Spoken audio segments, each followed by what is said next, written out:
My mom texted me from the grave. And together, we buried the truth. They say funerals bring closure.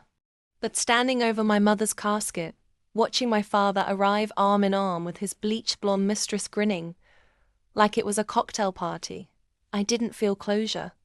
I felt rage. My mother gave that man 32 years, sacrificed her dreams, and in return, he couldn't even honor her in death. I left early, tears hot on my cheeks. But what happened that night made those tears turn to ice. At 2:08 a.m., my phone buzzed. One message. I'm not dead. Come to the cemetery. Come alone. It was from my mom's number. Logic said grief hallucination. Curiosity said get in the car. I drove through the fog, flashlight shaking in my hand. The cemetery gates creaked open like they'd been waiting. At her grave, freshly dug and sealed. There she stood. Alive, pale, but very, very real. Before you scream, she said, let me explain. A year before her death, she discovered my dad's affair. But it wasn't just cheating.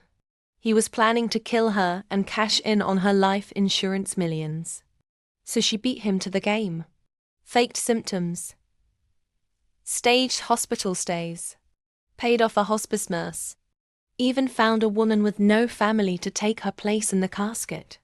Then, the night before the funeral, she sent me that message. I was her last loose end, the only one she trusted to know the truth.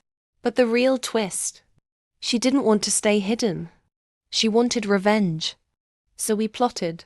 First, my father received a series of anonymous letters photos of him in compromising positions. Details only my mom could have known. Then came the calls. Static heavy whispers. I'm watching you. He started unraveling. Then, I invited him to dinner, to reconnect. He looked like he hadn't slept in weeks. You look like you've seen a ghost, I joked. He laughed nervously. My mom was watching from the hidden camera we planted in the vase. Next, we leaked everything affairs, fraud, the insurance scheme to the board of the company he chaired. His empire crumbled in a day. Then, the final blow. At the one-year memorial, the entire family gathered. A tribute to the woman he thought he'd buried. And halfway through his speech, shaky, desperate for sympathy, the back doors creaked open. My mother walked in.